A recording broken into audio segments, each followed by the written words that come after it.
1940 की दहाई में हिंदुस्तान के सूबे उत्तर प्रदेश के गवर्नर रहे। अंग्रेज हुकूमत ने ये उन्हें अहम ओहदा इसलिए अता किया कि वो मुस्लिम लीग और कांग्रेस की सियासत से लाताल्लुक होकर अंग्रेजों की वफादारी का दम भरते थे। नवाब सतारी अपनी याददाश्तें लिखते हुए इंकिशाफ करते हैं कि एक बार उन्हें सरकारी ड्यूटी पर लंदन बुलाया गया। उनके एक पक्के अंग्रेज दोस्त ने, जो हिंदुस्तान में कलेक्टर रह चुका था, नवाब साहब से कहा, आइए आपको एक ऐसी जगह की सैर कराऊं जहां मेरे ख्याल में आज तक कोई हिंदुस्तानी नहीं गया होगा। नवाब साहब खुश हो गए। अंग्रेज कलेक्टर ने फिर नवाब साहब से पासपोर्ट मांगा कि वो जगह देखने के लिए हुकूमत से तहरीरी इजाजत लेनी जरूरी थी। 2 रोज बाद कलेक्टर इजाजतनामा साथ ले और कहा, हम कल सुबह चलेंगे, लेकिन मेरी मोटर में सरकारी मोटर वहां ले जाने की इजाजत नहीं। अगली सुबह नवाब साहब और वो अंग्रेज मंजिल की तरफ रवाना हुए। शहर से बाहर निकलकर बाएं तरफ जंगल शुरू हो गया। जंगल में एक पतली सी सड़क मौजूद थी। जूं-जूं चलते गए जंगल घना होता गया। सड़क के दोनों जानिब ना कोई ट्रैफिक थी, ना कोई पैदल मुसाफिर। नवाब साहब हैरान बैठे इधर उधर देख रहे थे। मोड़ चलते चलते आधे घंटे से ज्यादा वक्त गुजर गया। थोड़ी देर बाद एक बहुत बड़ा दरवाजा नजर आया। फिर दूर सामने एक निहायत वसी और अरीज इमारत दिखाई दी। उसके चारों तरफ कांटेदार झाड़ियां और दरख्तों की ऐसी दीवार थी जिसे अबूर करना मुमकिन न था। इमारत के चारों तरफ जबरदस्त फौजी पहरा था। इस इमारत के बाहर फौजियों ने पासपोर्ट और तहरीरी इजाजतनामा गौर से देखा और हुक्म दिया कि अपनी मोटर वहीं छोड़ दें और आगे जो फौजी मोटर खड़ी है उसमें सवार हो जाएं। नवाब साहब और अंग्रेज कलेक्टर पहरेदारों की मोटर में बैठ गए। अब फिर इस पतली सड़क पर सफर शुरू हुआ। वही घना जंगल और दोनों तरफ जंगली दीवारों की, दरख्तों की दीवारें। नवाब साहब घबराने लगे तो अंग्रेज ने कहा, बस मंजिल आने वाली है। आखिर दूर एक और सुर्ख पत्थर की बड़ी इमारत नजर आई तो फौजी ड्राइवर ने मोटर रोक दी और कहा, यहाँ से आगे आप सिर्फ पैदल जा सकते हैं। रास्ते में कलेक्टर ने नवाब साहब से कहा, याद रखें आप यहाँ सिर्फ देखने आए हैं, बोलने या सवाल करने की बिल्कुल इजाजत नहीं। इमारत के शुरू में वसी दालान था। उसके पीछे मुतअद्दिद कमरे थे। दालान में दाखिल हुए तो एक बारिश नौजवान अरबी कपड़े पहने, सर पर अरबी रुमाल लपेटे एक कमरे से निकला। दूसरे कमरे से ऐसे ही 2 नौजवान और निकले। पहले ने अरबी लहजे में अस्सलाम वालेकुम कहा, दूसरे ने वालेकुम अस्सलाम, क्या हाल है। नवाब साहब ये मंजर देखकर हैरान रह गए।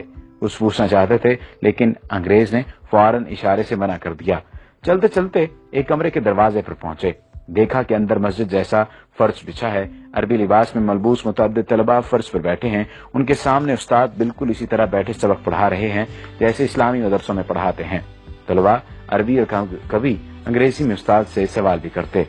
नवाब साहब ने देखा कि किसी कमरे में कुरान मजीद पढ़ाया जा रहा है, कहीं किरात सिखाई जा रही है, कहीं तफसीर का दर्स हो रहा है, किसी जगह बुखारी शरीफ का दर्स दिया जा रहा है और कहीं मुस्लिम शरीफ का।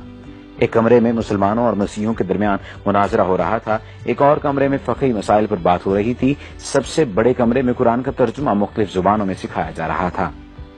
उन्होंने नोट किया कि हर जगह बारीक मसले मसाइल पर जोर है, मसलन गुस्ल का तरीका, वुजू, रोजे, नमाज और सजदे साहब के मसाइल, विरासत और रजात के झगड़े, लिबास और दाढ़ी की वज़ाक़ता, गा गा कर आयात पढ़ना, गुस्ल खाने के आदाब, घर से बाहर जाना, लौंडी और गुलामों के मसाइल, हज के मनासिक, बकरा दुम्बा कैसा हो, छुरी कैसी हो, दुम्बा हलाल है या हराम, हज और कज़ा नमाजों की बहस, ईद का दिन कैसे तय किया जाए और हज का कैसे, मेज पर बैठकर खाना, पतलून पहनना जायज है या नाजायज, औरत की पाकी और नापाकी के झगड़े, हुजूर की मेराज रूहानी थी या जिस्मानी, इमाम के पीछे सूरह फातिहा पढ़ी जाए या नहीं, तरावी 8 है या 20, नमाज के दौरान वुजू किया जाए तो आदमी क्या करे, वुजू टूट जाए तो आदमी क्या करे, सूद मुफरत जायज है या नाजायज वगैरह।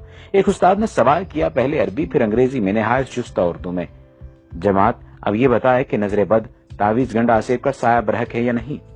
35-40 की जमात बैक वक्त बैक आवाज पहले अंग्रेजी में बोली ट्रू ट्रू, फिर अरबी में यही जवाब और फिर उर्दू में। एक तालिब इल्म ने खड़े होकर कहा, अल उस्ताद, नीयत जरूरी है तो मुर्दा लोगों का हज बदल कैसे हो सकता है। यानी अगर हज के लिए नीयत जरूरी है या किसी भी काम के लिए नीयत जरूरी है तो मुर्दा लोगों का हज बदल कैसे हो सकता है। कुरान तो कहता है हर शख्स अपने अमाल का जिम्मेदार है। उस्ताद बोले, कुरान की बात मत करो, रिवायात, विर्द और इस्तिखारे में मुसलमानों का ईमान पक्का करो, सितारों, हाथ की लकीरों, मुकद्दर और नसीब में उन्हें उलझाओ। ये सब देखकर वो वापस हुए तो नवाब सतारी ने अंग्रेज कलेक्टर से पूछा, इतने अजीम दीनी मदरसे को आपने क्यों छुपा रखा है। अंग्रेज ने कहा, अरे भाई, इन सब में कोई मुसलमान नहीं, ये सब ईसाई हैं। तालीम मुकम्मल होने पर इन्हें मुसलमान मुल्कों खुसूसन मशरक़ वसता, तुर्की, ईरान और हिंदुस्तान भेज दिया जाता है। वहां पहुंचकर ये किसी बड़ी मस्जिद में नमाज पढ़ते हैं, फिर नमाजियों से कहते हैं कि वो यूरोपीय मुसलमान हैं। उन्होंने मिस्र की जामे और अजहर में तालीम पाई है और मुकम्मल आलिम हैं। यूरोप में इतने इस्लामी इदारे मौजूद नहीं कि वो तालीम दे सकें। वो सिर्फ 10 तनख्वाह नहीं चाहते, सिर्फ खाना, सिर छुपाने की जगह दरकार है। फिर वो मुअज्जिन पेश इमाम बच्चों के लिए कुरान पढ़ाने के तौर पर अपनी खिदमत पेश करते हैं। तालीमी इदारा हो तो उसमें उस्ताद मुकर्रर हो जाते हैं, जुमे के खुतबे तक देते हैं। नवाब साहब के अंग्रेज मेहमान ने उन्हें ये बताकर हैरान कर दिया कि अजीम मदरसे के बुनियादी आदाफ ये हैं। मुसलमानों को रिवायात, जिक्र के वजीफों और नजरी मसाइल में उलझाकर कुरान से दूर रखा जाए। हुजूर अकरम सल्लल्लाहु अलैहि वसल्लम का दर्जा जिस तरह भी हो सके घटाया जाए। कभी ये कहो कि आप सल्लल्लाहु अलैहि वसल्लम नौज बिल्लाह रिजल मशहूर यानी जादू ज़दा थे। उस अंग्रेज ने ये इंकशाफ भी किया कि 1920 में रंगीला रसूल नामी किताब राजपाल से इसी इदारे ने लिखवाई थी। इस तरह कई बरस पहले मिर्जा गुलाम अहमद कादियानी को झूठा नबी बनाकर खड़ा करने वाला यही इदारा था। इनकी किताबों की बुनियाद लंदन की इस इमारत से तैयार होकर जाती थी। खबर है कि सुलेमान रुश्दी की किताब लिखवाने में भी इसी इदारे का हाथ है। खुदाया ऐसा न हो कि मगरब रहन में ही मेरा समाज रख ले। है फितना परवर निजाम आलम तो अपने मुस्लिम की लाज रख ले। अब जंगल की हवेली के एक मकीन से मुलाकात कीजिए। ये वाकया मेरे दोस्त हुसैन अमीर फरहाद के साथ कुवैत में पेश आया। वाकया उन्हीं की जुबानी सुनिए। ये 1979 का वाकया है। इन दिनों में कुवैत की कंपनी में मंदूबे ताल्लुकात आमा यानी अफसर ताल्लुकात आमा मौजूद था, यानी पब्लिक रिलेशन ऑफिसर। हमारी कंपनी के डायरेक्टर ने श्रीलंका से घर के कामकाज के लिए खादमा मंगाई। दूसरे दिन मुझसे कहा, इस खादमा को वापस भेज दो, वो हमारे किसी काम की नहीं, क्योंकि अरबी जानती है ना ही अंग्रेजी। मैं इसके दस्तावेजात लेकर मुतलका जगह पहुंचा तो पता चला कि फिलहाल श्रीलंकन सफारत मौजूद नहीं, अलबत्ता बरतानवी श्रीलंकन बाशिंदों के मामलात देखते हैं। ब्रिटिश कौंसिल में इस्तकबालिया क्लर्क ने मेरा कार्ड देखा तो मिस्टर विल्सन से मिलाया। वो बड़े इत्तेफाक से मिले और बिठाया। जब उसने अंदाजा लगाया कि मैं भारतीय पाकिस्तानी हूँ तो उर्दू में कहा, मैं क्या खिदमत कर सकता हूँ। मैंने श्रीलंकन खादमा के मुतालिक बताया तो उसने कहा, कोई मसला नहीं, इसे हम रख लेंगे, आपका जो खर्च आया वो हम अदा करेंगे। ये बताओ कहाँ के रहने वाले हो। मैंने कहा, पाकिस्तान। वो बोला, वो तो बहुत बड़ा मुल्क है। मैंने कहा, पिशावर का रहने वाला हूँ।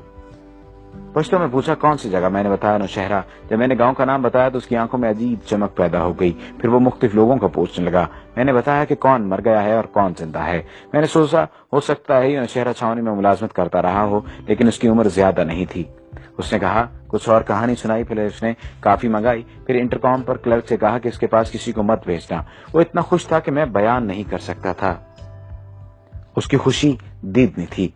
कॉफी के दौरान उसने बताया, मैं आपके गांव मोहल्ला ईसा खेल में 4 साल तक पेश इमाम रहा हूं।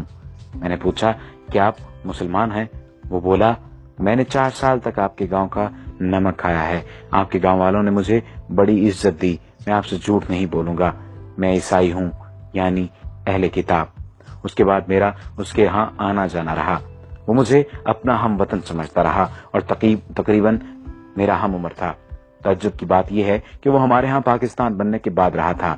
एक दिन मैंने पूछा, आप पठानों का खाना कैसा खाते रहे, यानी आपको जायका अजीब नहीं लगता था, कैसे खाते थे आप? वो कहने लगा, आप लोगों का खाना इतना मजेदार होता है कि मैं यहाँ आज भी घर जाते हुए ईरानी तंदूर से रोटी लेकर मोटर में रोक ही खाता हूँ।